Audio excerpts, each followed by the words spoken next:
Allez, vas-y. À la barre, allez. Ciao les gars. Ciao.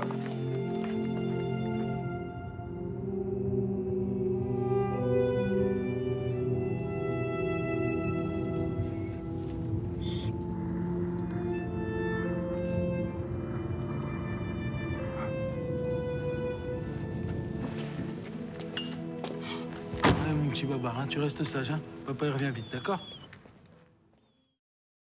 Mon désir de faire du cinéma est complètement corrélé à mon désir de parler d'un milieu que je ne voyais pas, c'est-à-dire la jeunesse de village, de la périurbanité, les liens que ça fait. Enfin, je pense que j'aurais jamais fait de film si j'avais pas eu ce désir viscéral, ou alors j'aurais continué à être un mauvais peintre. Mais...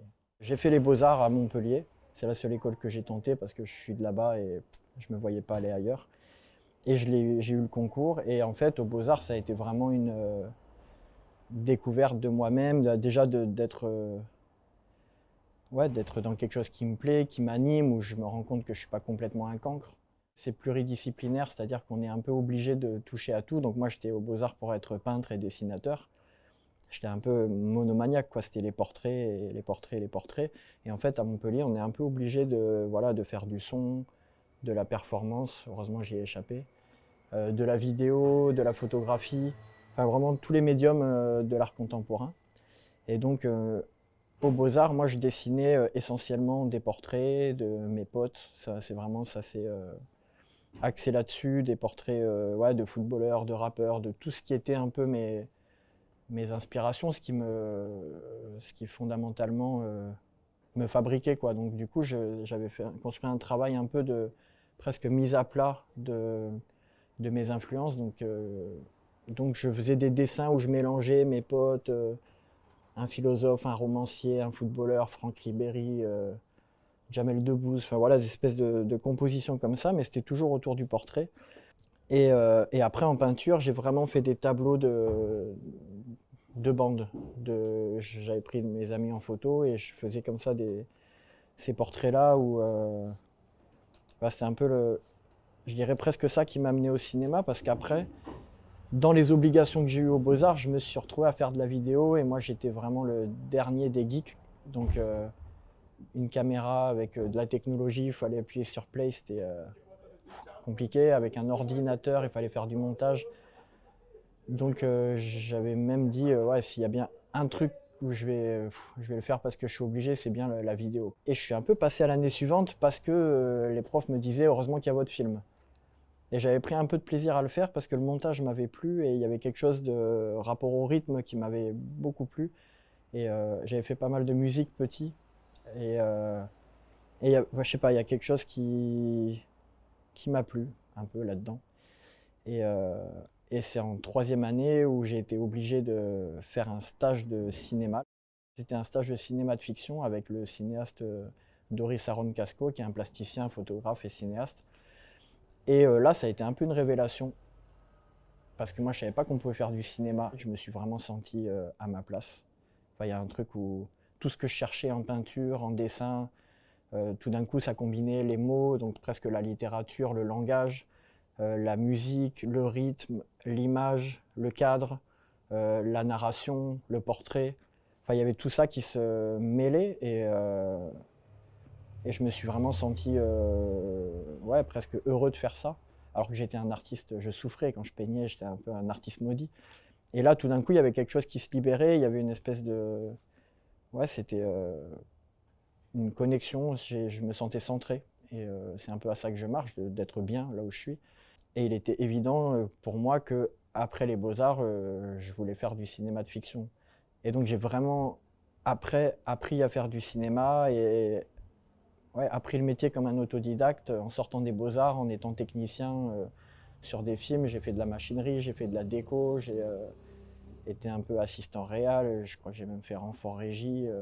Voilà, j'ai vraiment appris en étant sur des plateaux, en lisant des bouquins sur le cinéma, en regardant beaucoup de films. Donc j'ai vraiment construit une cinéphilie à l'issue des Beaux-Arts et d'un premier mouvement qui a été impulsé par une passion de faire des films. Viens là, viens là, viens. Viens là. Viens là, viens. Là, là, là, là-bas. Tiens.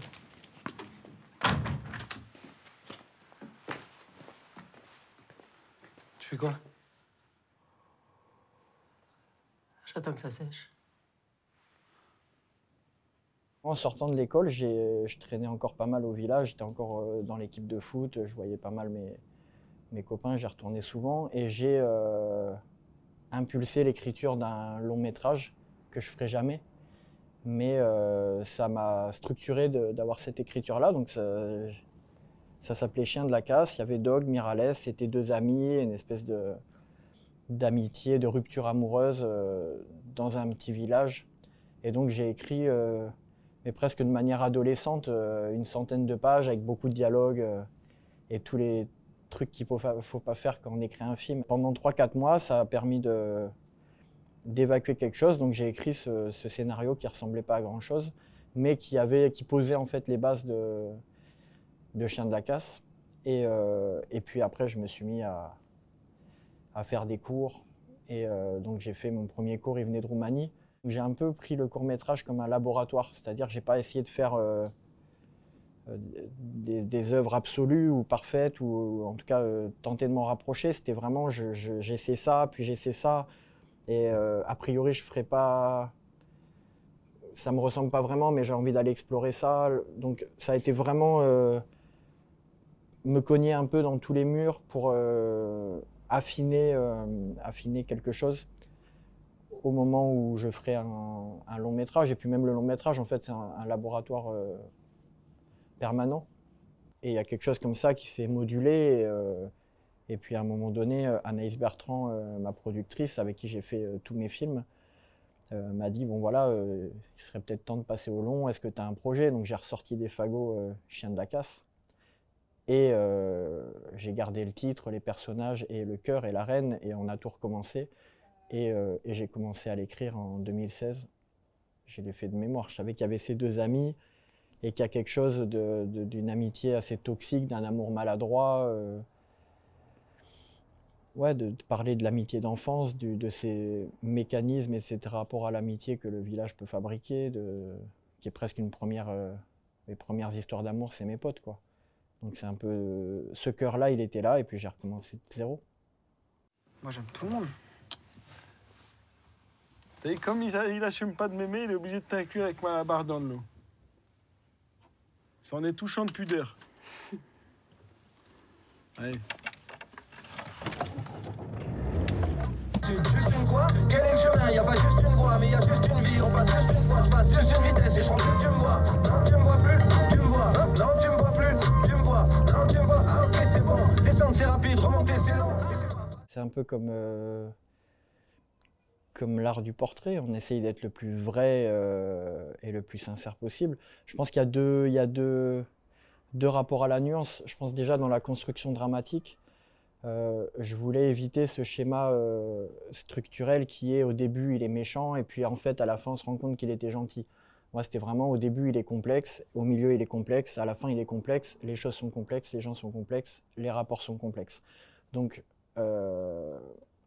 c'était vraiment de faire un portrait presque impressionniste de cette relation ou de Miralles. Où on va le voir avec son pote Dog, on va le voir avec son pote Dog et sa bande, on va le voir avec sa mère, avec la vieille dame, avec l'idiot du village. Et en fait, c'est quelqu'un qui est mal dans sa peau, qui aime mais mal, et qui tente. Voilà, il va être très blessé, avoir l'impression d'être abandonné quand Dog vit une relation avec Elsa. Et du coup, il va trébucher, donner un coup, faire trébucher l'autre, essayer de le relever, tomber avec. Et en fait, il va essayer de se construire tout le long. L'idée de nuancer, c'était de faire aussi un portrait, pour moi, réaliste, sans concession. J'ai l'impression que les clichés, ils n'existent pas, sauf quand on observe rapidement les gens. Et ça, pour moi, c'est très urbain. C'est-à-dire qu'en ville, on croise les gens, machin, on les voit pas vraiment. Donc en fait, moi, si je vais dans un PMU, que je passe la tête, oui, il n'y a que des clichés. Moi, j'ai vécu dans un village où on était collé à tous ces gens et du coup, quand on regarde les gens en profondeur, c'est des individus singuliers. Et je pense vraiment que le cliché, il est né de la rapidité de regard.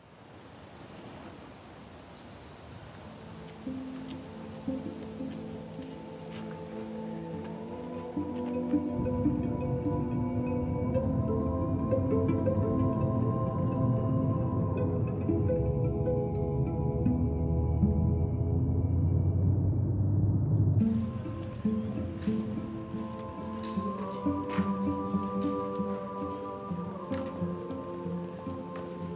gars, ça va? Salut. Il y a Joanne qui descend là. On a beaucoup, enfin je trouve en tout cas dans la production contemporaine, pris les ruraux pour des gens qui au mieux avaient l'intelligence du cœur, alors que mais ils sont absolument comme tout le monde. Il y a des gens intelligents, des gens moins intelligents, et je voulais donc que mes personnages soient intelligents. Après, le rapport à la lecture du personnage de Miralles notamment, à la campagne, ça lie autant, voire plus qu'en ville. Le rythme de la campagne est presque plus cohérent avec l'idée de se poser, de bouquiner. On a moins accès aux musées, aux concerts, au cinéma, donc la première culture, voire même la première culture, le premier rapport à la culture qu'on a à la campagne, c'est les livres. Moi, j'ai beaucoup lu, mes copains lisaient, donc il n'y a rien d'excentrique à avoir un personnage qui lit. Et en plus de ça, je ne l'ai pas non plus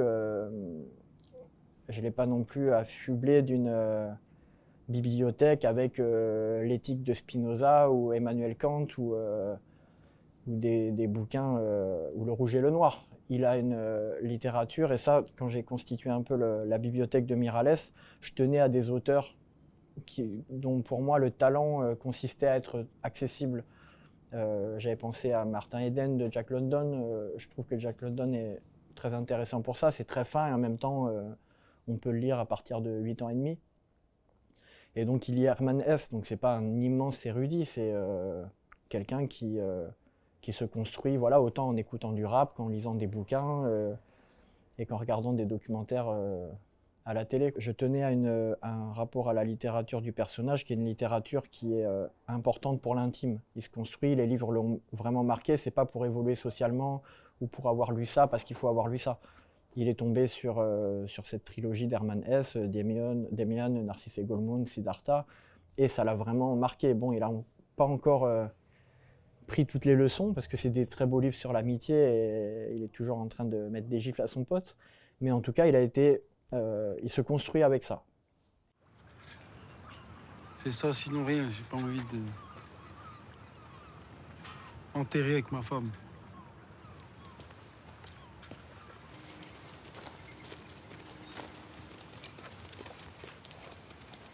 Malabar! Allez, Malabar, viens là! Viens là, viens là. Donne. Assis. Assis, Malabar. Assis. T'as dit quoi? Vidéo de chat ou vidéo de chien? Ah, c'est cruel. Je peux pas choisir. Tu te dois... La langue du personnage, pour moi, elle devait être fleurie, c'est-à-dire avoir des mots, des expressions qui viennent presque d'autres époques, qui a un amour du langage, de la précision des mots. Moi, j'ai vraiment été... je suis presque venu à la littérature par le rap français, que j'ai beaucoup écouté. Et comme il y a Marcel Pagnol qui disait qu'il collectionnait les mots, moi, je pense que quand j'étais ado, j'adorais découvrir des nouveaux mots. Enfin, il y avait... Et dans ma bande de copains, je pense qu'on avait tous cet amour-là de la langue, mais qui venait vraiment du rap. Et c'était important pour moi que cette intelligence et cette curiosité, elle soit incarnée par un langage. Et donc j'ai écrit des dialogues assez précisément à chaque personnage. J'ai essayé d'inventer cette langue pour Miralles, ses expressions, ses punchlines. Et ouais, c'était... pour moi, c'est un vrai élément de mise en scène. Et ensuite, j'ai rencontré Raphaël Quenard, qui devait porter ce personnage très, très bavard. Et le petit miracle, au-delà de rencontrer un grand acteur, c'est qu'il avait ce même amour des mots, de la langue. Il est même encore plus fleuri que Miralles dans la vie. Et donc, il a su s'emparer du rôle merveilleusement. Après, il a fallu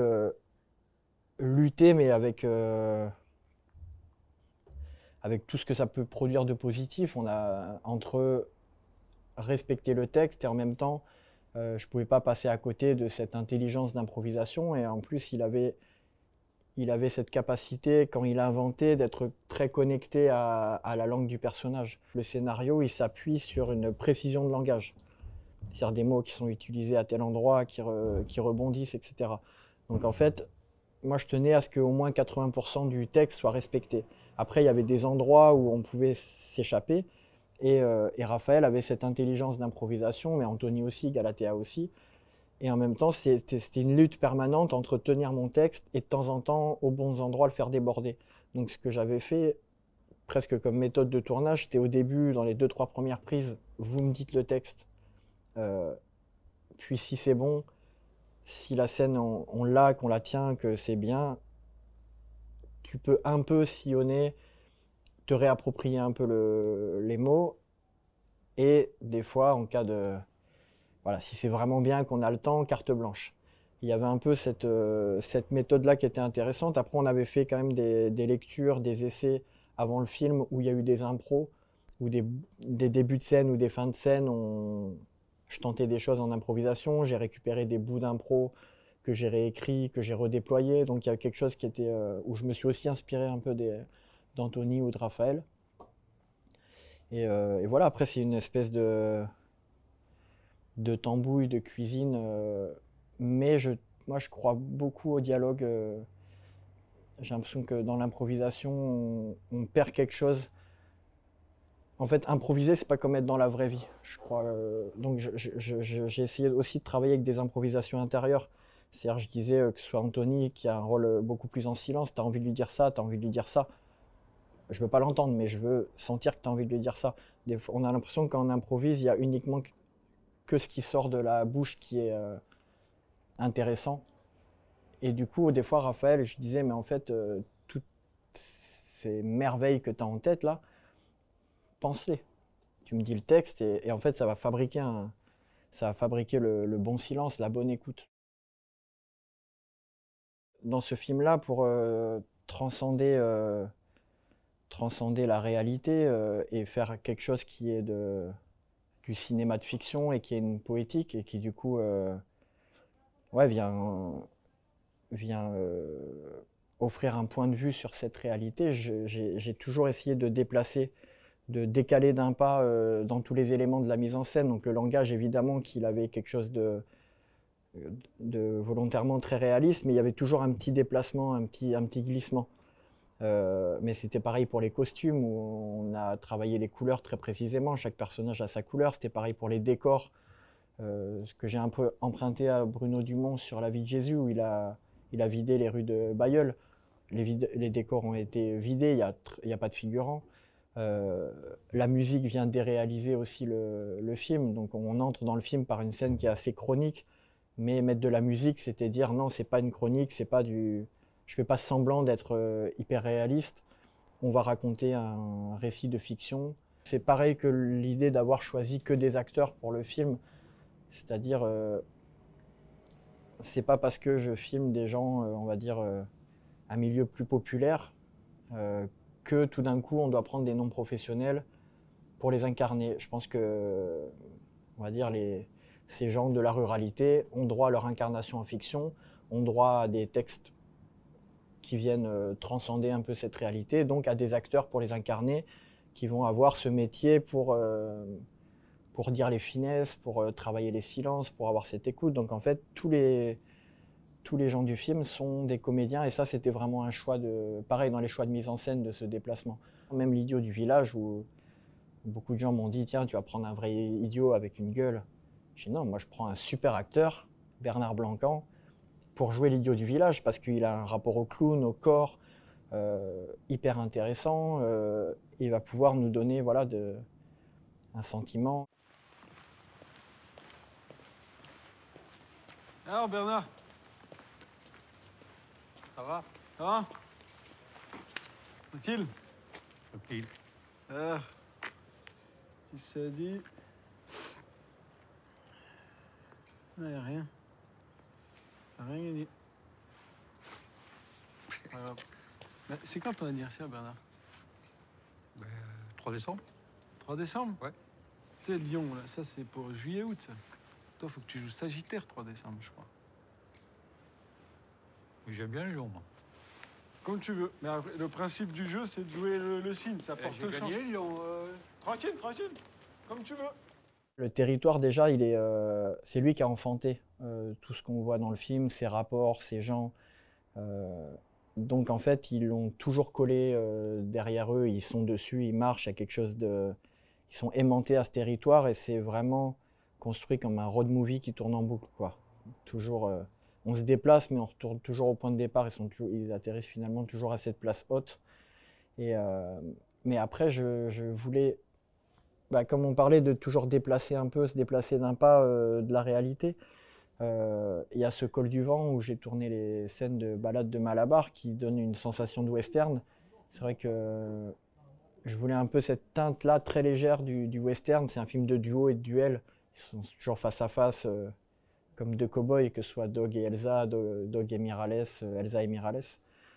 Et donc cette plaine, pour moi, elle donnait cette sensation-là de ces paysages qu'on imagine, en tout cas, être des paysages de western. Et en vrai, c'est pas très réaliste. C'est-à-dire que normalement, il balade son chien au pied du village, dans les rues ou dans les vignes. Et en vrai, c'est à 1 heure de bagnole du village, le Col du Vent. Mais ça faisait partie un peu de ces déplacements et de donner un peu cette sensation d'ensemble. J'ai l'impression que juste cette plaine-là, qui est 4 ou 5 fois dans le film, elle donne un autre niveau de lecture au village. C'est à la fois un lieu qui enferme, mais qui peut aussi déployer tous les possibles.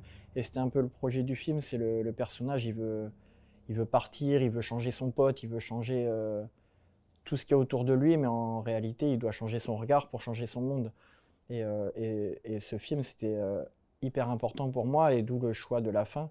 C'est un cri d'amour au village. Qu'est-ce que tu veux que je te joue? Franchement, ce qui vous fait plaisir, moi. Écoute, je suis en train de travailler là. Au final, de la tempête. Ah.